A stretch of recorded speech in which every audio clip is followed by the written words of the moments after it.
سيادنا، ها واحد السلام عليكم والصلاة والسلام على مولانا رسول الله آله وصحبه.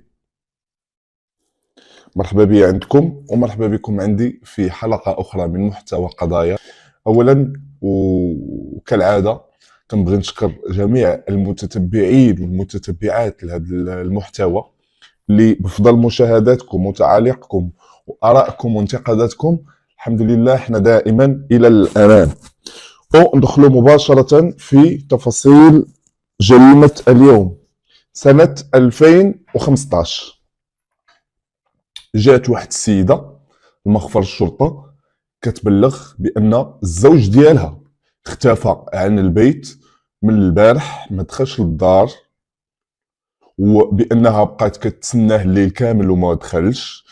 تسناتو في الصباح وملي وصلات 4 ديال العشية جات كتبلغ بالاختفاء ديالو. ومن حق اي مواطن انه في حاله اختفاء احد الافراد ديال العائله ديالو كيدير واحد البحث لفائده العائله.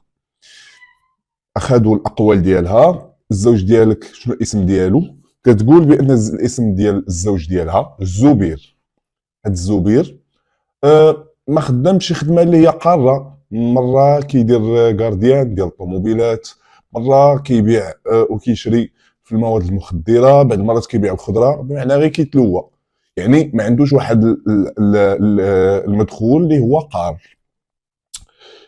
غادي يكتشفوا بان هاد الزبير هذا عنده سوابق سجنيه، بمعنى زبون ديال الشرطه القضائيه، اي انه فايت مشدود في عده جرائم، منها السرقه، السطو، البيع ديال اقراص المهلوسه وما شابه ذلك. كيقول لها هذا الزوج ديالك واش موالف كيغيب على الدار؟ كتقول الزوج ديالي كيدخل دائما معطل، وبعض المرات كيبقى حتى الجوج 3 ديال الليل، ولكن راه ما يمكنليش انه يبات برا لانه عارفني كنبقى نتسناه. اتصلت بهذا الزوج، كتقول اتصلت به والتليفون ديالو كان طافي. سولتي صحابو حتى شي واحد ما عطى شي معلومه. اذا سجلوا ليها البحث لفائده العائله وقال لها سيري في حالك، ان شاء الله ملي غنتوصلوا لشي جديد غاديين نتصلوا بيك. وفعلا داك الشيء اللي كان. بداو البحث الروتيني ديالهم، كيشوفوا كيديروا مذكره على مستوى الولايات واش فايت بان هذا السيد بيت عندهم في الحراسه النظريه، ما كاين شيء. كيسولوا واش داير شي كسيده، واش جالس في السبيطار، ما كاين شيء. في المصلحه ديال الاموات ما كاين شيء. اذا هذا السيد هذا غادي يبقى البحث ديالو ساري. وفي نفس اليوم على الساعه 7 مساء غادي يبلغ واحد السيد بانه عثر على جثه مقطعه الاطراف والراس في الغابه. وغادي يلتحقوا الفرقه ديال لابي جي بعين المكان، وفعلا كيلقاو جثه مقطع الراس ديالها واليدين والرجلين، بمعنى كاين جهه الركبه لجهه العنق. اتصلوا بالسيد وكيل العام اللي خبروه بالحادث، واتصلوا بالناس ديال الشرطه العلميه اللي غاديين يقوموا بالمعاينه ديالهم. في ديك المعاينه ما كاين شيء، ميكا فيها الجسم كله باستثناء الرجلين واليدين اي الاطراف والراس. حملوا هذاك الشيء كامل على اثر البحث او كل المحجوزات اللي غادي تفيد في البحث. وفي نفس المكان قاموا بحملات مشيطيه، بمعنى زادوا واحد كيلومتر، 1 كيلومتر ديال الطريق، وغادي يلقاو كيس اخر بالاستعانه بالكلاب المدربه لي شون بوليس. غادي يلقاو كيس ثاني فيه الراس وفيه الاطراف، تعود لنفس الجثه. وعاودوا اتصلوا بالسيد وكيل جلاله الملك اللي غادي نخبروه، او الوكيل العام اللي غادي نخبروه بعد حمل جميع البصمات وكل الاثار اللي غادي في البحث، وهزوا الجثه الى مصلحه الاموات. انا قررت ما نبقاش نقول مستودع الاموات ولا لا مورك، نقولوا لان واخا الانسان كيموت كيخصو يبقى مكرم هذيك ما هي الا مصلحه لجمع الجثث والاموات. اذا نبقى نقولوا مصلحه من الاحسن من الاحسن. على اي غادي البحث اللي غادي نديروا بهذا السيد هذا اللي لقاو الجثه ديالو من بعد ما حصلوا على الاطراف وعلى الراس، غادي يرفعوا البصمات وغادي نتاكدوا بان الجثه تعود لزوج السيده السعديه اللي جات كدير البحث لفائده العائله. اتصلوا بها ومشات مع مصلحه الاموات وتعرفت على الزوج ديالها، وغادي يتاكد لهم بانه الزوج ديالها. غادي يعاودوا ياخذوها للمصلحه من اجل البحث. والان ما بقاش البحث لفائده العائله، وانما اصبح البحث في جريمه قتل. واحد المساله بغيت نوضحها او بغيت نذكر بها الناس. بعض المرات كيتغيب علينا شي واحد في الدار، سواء الاب ولا الاخ ولا الام ولا الاخت ولا الجده ولا كيف ما كان، هاد الطرف هذا ديال العائله كيتغيب على البيت، وكنمشيو كنديروا البحث لفائده العائله، اي كنمشيو نديكلاريو عند البوليس بان راه هاد السيد هذا متغيب. وشحال من واحد كيجي كيدير البحث لفائده العائله، وداك الشخص اللي كيدير عليه البحث لفائده العائله كيرجع للدار وكيبقى مسجل بانه عند المخافر ديال الشرطه وفي الولايات بان هذا السيد راه مختفي. وهذه مساله غير صحيه. ملي نمشيو نديروا البحث لفائده العائله على مستوى شي شخص كيفما كان نوعه ويرجع للدار، ما فيها باس نعاودوا نرجعوا للكوميساريه ونقولوا لهم بان ذاك السيد راه لقيناه، ويعيطوا ليه ويديروا ليه المحضر ديالو وسبب التغيب ويخرج في حاله، ما فيها لا متابعه ولا والو. بعض المرات شي واحد كتكون العائله ديالو دايرين البحث لفائده العائله لشي ولدهم متغيب بلا ما يعلمهم، وكدوز واحد 4 ايام وكيرجع لدارهم وكيبقى مسجل عند الشرطه بانه راه عنده بلان، بمعنى راه روشيرشي عنده البحث لفائده العائله. وشحال من واحد كيكون غادي مسافر، شي واحد تكون عنده الطياره ولا كيكون مسافر لشي بلاصه وكيديروا ليه التحقق من الهويه، كيضطروا انهم ياخذوه من ديك المدينه ولا من ديك البلاصه وكيرجعوه للولايه اللي والديك ولا اللي عائلتك دايرين فيها هذاك البحث. وهذه المساله هذه كتعطل لا الشخص المعني بالامر، وكتخدم حتى العناصر ديال الشرطه على وهي.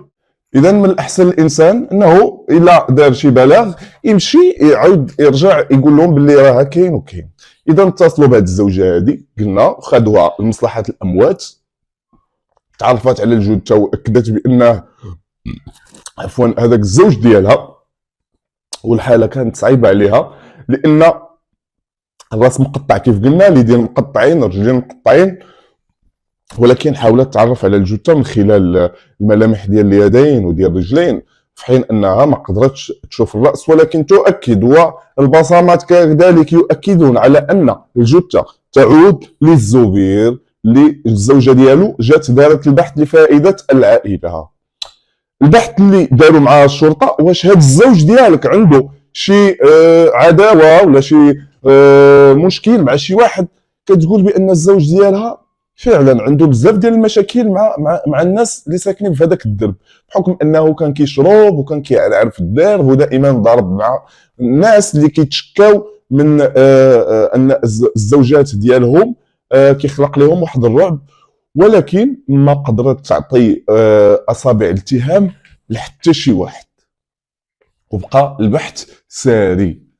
في الغد ليه غاديه تجي واحد السيده ثانيه للاسم ديالها سميره كتبلغ كذلك على الاختفاء ديال الزوج ديالها، وفعلا حتى هي فتحوا ليها واحد البحث لفائده العائله. كتقول بان الزوج ديالها كيشتغل كحارس ليلي في احد المقاولات ديال البناء، وبانه هذه واحد 3 ايام ما جاش للدار، مع العلم ان الزوج ما عمره ما تغيب على البيت ديالو.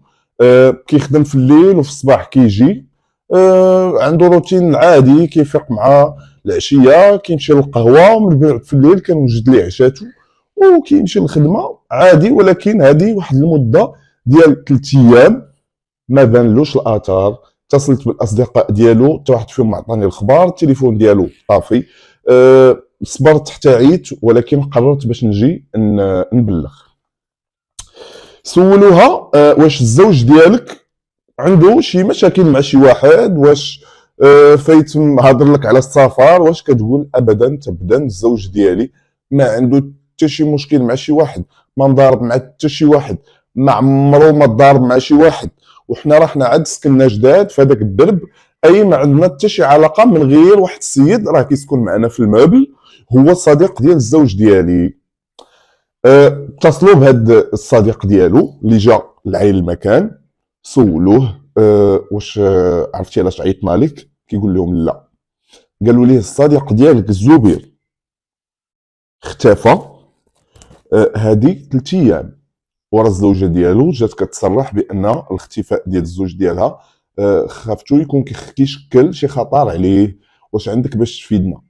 كيقول بانه ما عنده حتى شي فكره على الغياب ديال الصديق ديالو، ولكن راه غير البارح تلاقيت به، البارح تقهوينا في القهوه الفلانيه، وهضر لي على واحد المشكل كان كيتشكى منه ديما، وصبرته ودرت ليه العقل وهذا وكذا وتفارقنا عادي، ولكن اليوم فعلا انا ما شفتوش، ولكن هو راه غير البارح كان معايا.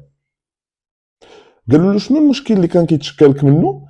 كيقول بان الزوجه ديالو دائما كتشكى من الزبير اللي لقيناه ميت، وبانه راه باغيه تحول من هذاك الدرب، وبان عنده دائما كتشكى ليه وكتخلق ليه المشكل بسبب الخدمه ديالو في الليل، وهي راه كتخاف لان هذاك دائما سكران وخافت شي نهار يدخل عليها من اجل السرقه.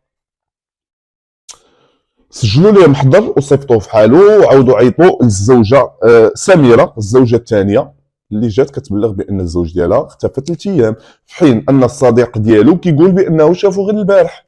عيطوا ليها قالوا لها الشريفه من خلال البحث ديالنا اللي درناه وهو ان الزوج ديالك هادي واحد يومين كان في الدار، وانت كتقولي 3 ايام ولا 4 ايام باش هو مختفي. هذه مساله اللي فيها واحد التضارب ديال الاقوال. كتاكد بان الزوج ديالها 3 ايام هادي وهو خارج من الدار، ولكن الصديق ديال الزوج ديالك اللي كتقولي هو الصديق الوحيد ديالو والجار ديالك كيقول بانه غير البارح كان معاه في القهوه، وحنا درنا البحث ومشينا للقهوه وتاكدنا فعلا بان الزوج ديالك كان غير البارح. شنو كتقولي حول المنسوب لك؟ ما لقات ما تقول، بقات كتخرج في عينيها، طالعه للجبل وكتقول بان الزوج ديالي 3 ايام هادي ما شفتوش، وبانها ما عندها حتى شي فكره. هنا الشرطه دخلهم الشك.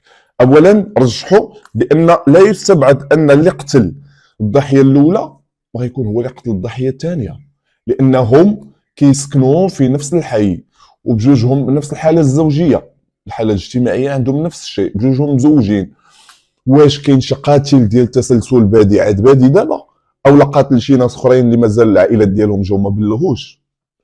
بما ان الزوجه لقاو في البحث ديالها تضارب في الاقوال، كتقول بان الزوج ديالها مختفي هذه 3 ايام، والصديق ديالو ومن خلال البحث اللي قامت به الشرطه القضائيه ان الزوج كان غير البارح في الدرب، يعني ما شي حاجه اللي ماشي هي هذيك. هاد المراه هادي ما مزكياش وكتبان بانها متفتفه واحد شويه.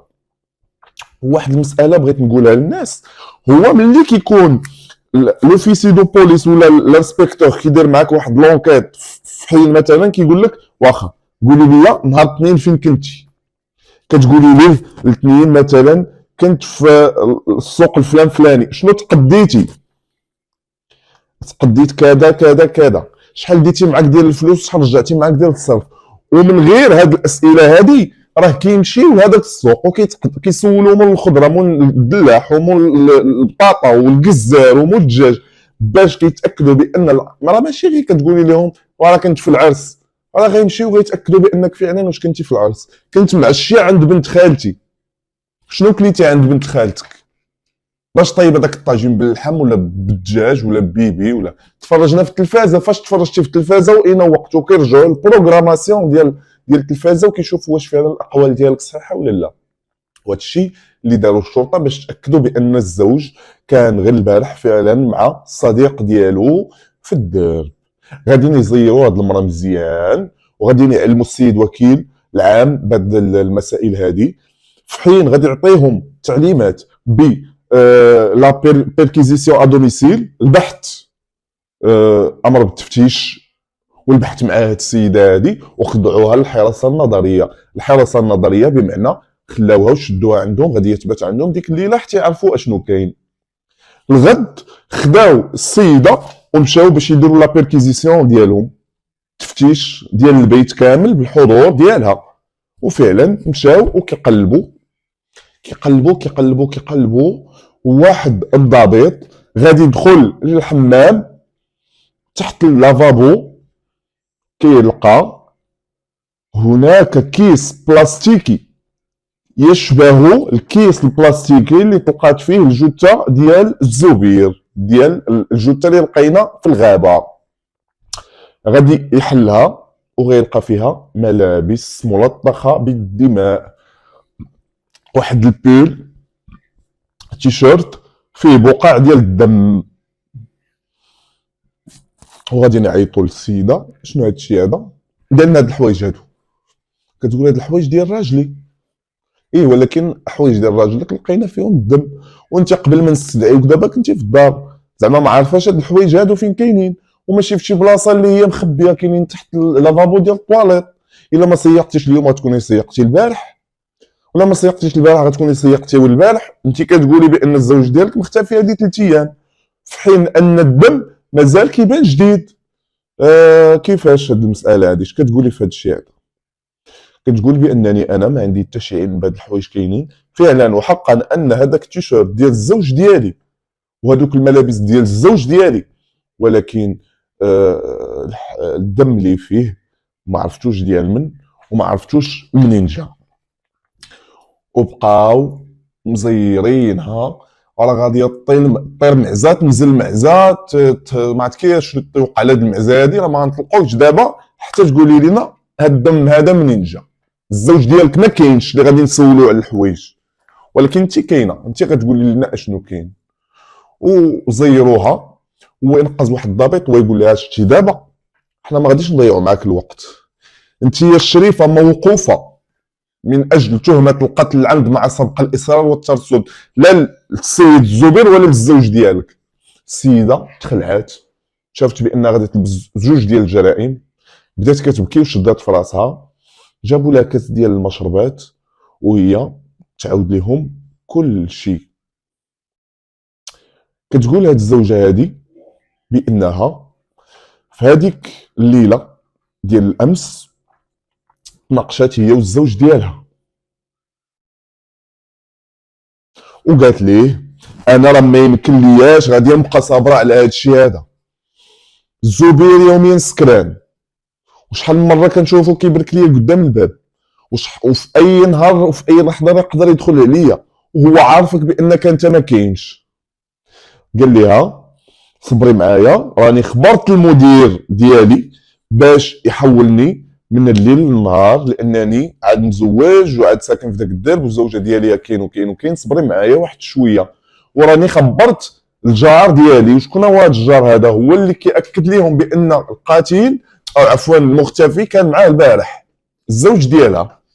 قال لهم راني وصيته هو والزوجه ديالو، الا احتاجيتي شي حاجه ولا الا سمعتي شي حاجه ولا الا وقعت شي حاجه الله يحفظ اتصلي بيا. وتناقشوا، وكان واحد المشاده كلاميه بينه وبين الزوجه ديالو. وواحد المساله نسيت ما ذكرتهاش، وهو ان هذا الجار هذا ملي افادت الزوجه ديال هذا المختفي الثاني بان الزوج ديالها عنده علاقه مع واحد الجار، كيف قلنا استدعاو داك الجار اللي اكد لهم بان الزوج ديالها كان معاه غير البارح. كيأكد للشرطه بان الزوجه ديالو خبراته بان الليله ديال الامس سمعات شي خبيط وشي بيبان كيتحلوا كيتسدوا، سمعت الغوت وسمعت الهراج، ولكن ما داو ما جابوا. ولكن هذه المساله هذه خدوها الشرطه بعين الاعتبار، وهي اللي شدوها منها. قالوا لها بان البارح كان عندك الغوت في الدار، والملابس اللي لقينا عندك اليوم في الدار. هذه المساله هذه ماشي طبيعيه، هي فاش زيروها وقلنا ما تلقوهاش حتى قرات ليهم. كتقول بان في هذيك الليله سمعات الباب ديال الدار ديالها تحل، في حين ناضت مشات للكوزينه هزات واحد السكين من الحجم الكبير، عفوا،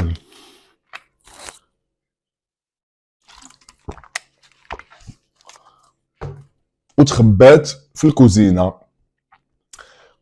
الزبير هو الضحيه اللي تلقى مقتول في الغابه، كان جاي داخل عندها للدار وداز على الباب ديال الكوزينه وعطاها بالظهر.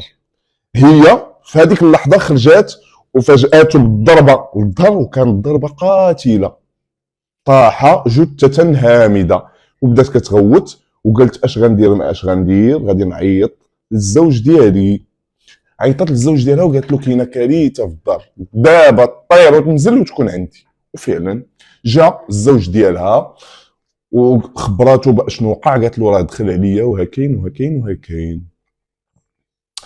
ناض هاد الزوج هذا اتصل بواحد الصديق ديالو اخر، واللي غادي تبين هو العساس ديال داك الدرب في الباركينغ فين ساكنين هما. اتصل به وقال له الشريف، والاسم ديالو هو زكريا. زكريا الله يرحم لك الوالدين، جي عندي دابا راها وقع عندي في الدار. الزبير قال له انا ما نجيش عندك، ولكن اللي نقدر نقول لك هو غادي تقرد السيد وغادي تخرجوا وتلوحوا فرتت، وراه ما غيعرفوكش، ما غيعيقوا بك، ما غيديو، ما غادي يجيبوا. فعلا الشرطه استدعاو هاد زكريا هذا، واللي غادي يعطيهم تصريحات ثانيه تفيد في البحث. كيقول هاد الصديق هذا اللي هو العساس ديال هذاك الحي، اتصل بيا مراد، قال لي بان الزوجه ديالو راه بغى يتعدى على شي واحد. انا ملي سمعت بان الزوجه هي اللي قتلات من اجل الشرف ديالها وكذا وكذا وكذا، اضطريت نعطيه هذا الحل هذا، وقلت ليه من الاحسن هو انك تقرد الجثه تفك منها في الميكات. وفعلا تقردها وحيد لها الراس وحيد لها الرجلين وكذا وكذا، وعاود ولا اتصل بيا وقال لي جي عندي عاوني نخرجوا هذا الشيء وراه غادي ندور معاك. فعلا كيقول بانه دور معايا، عطاني واحد المبلغ مالي وعاونته. فين ديتو الجثه؟ ديناها للغابه. انا حطيت الجثه هنا وهو مشى لاح الرجلين والراس في مكان اخر في الغابه.